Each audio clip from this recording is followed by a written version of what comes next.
एक भी अहम खबर भी वांखे ॾींदालू। नसीराबाद भरिसां इंडस साहिबे ते अणॼात हथियार बंदन फायरिंग करे नौजवान खे क़तल कयो आहे।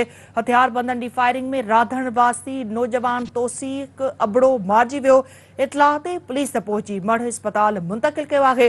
नसीराबाद भरिसां इंडस साहिबे ते अणॼातल हथियार बंदन फायरिंग करे नौजवान खे क़तल कयो आहे। हथियार बंदन जी फायरिंग में राधण वासी नौजवान तौसीक ابڙو मारिजी वियो। इतलाह ते पुलिस पहुची मढ़ अस्पताल मुंतकिल कयो। वधिक तफ़सील लाइ असां राब्तो कयो आहे नसीराबाद में सिंध टीवी न्यूज़ जे रिपोर्टर अल्लाह बख्श कुरैशी सां। जी अल्लाह बख्श, क्या तफ़सील इन खबर जा? जी निदा, अॼु तक़रीबन कुछ घड़ियों अॻु में नसीराबाद जी मसरूफ़ शाहराह वा क़ौमी शाहराह इंडस हाईवे जंहिं ते हिकु नौजवान जो लाश पियल हो जेको भर वारनि ॻोठाणनि ॾिठो ऐं पुलिस खे ॿुधायो त हुन नौजवान खे 2 गोलियूं लॻल आहिनि ऐं हू राधण मेहड़ तालुके जे ॻोठ राधण जो रहवासी ॿुधाए थो वञे। तौफीक ابڙو संदसि नालो आहे ऐं हुनजे वाल साहब जो नालो आहे रफ़ीक ابڙو। तौफीक ابڙو वलद रफ़ीक ابڙو जंहिंजो लाश ठाहियो आहे 25 सालनि जो नौजवान आहे।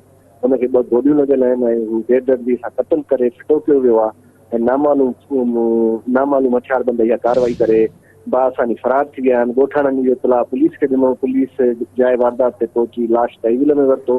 पोस्टमार्टम लाइ लाश खे रूरल हेल्थ सेंटर नसीराबाद आंदो वियो आहे ऐं जेका हुनजे वारसनि जी सुञाणप थी आहे त वारसनि खे इतलाह करायो वियो आहे राधण पुलिस जी मार्फत त हीअ डेड बॉडी हिते नसीराबाद में पई आहे जंहिंखे नामालूम माण्हुनि क़तल कयो आहे ऐं वाक़ियो कुझु घड़ी वध में आयो आहे ऐं नौजवान खे बेदर्दी सां क़तल कयो आहे। जी ठीकु आहे, अल्लाह बख्श अपडेट करण लाइ वॾी महिरबानी तव्हांजी।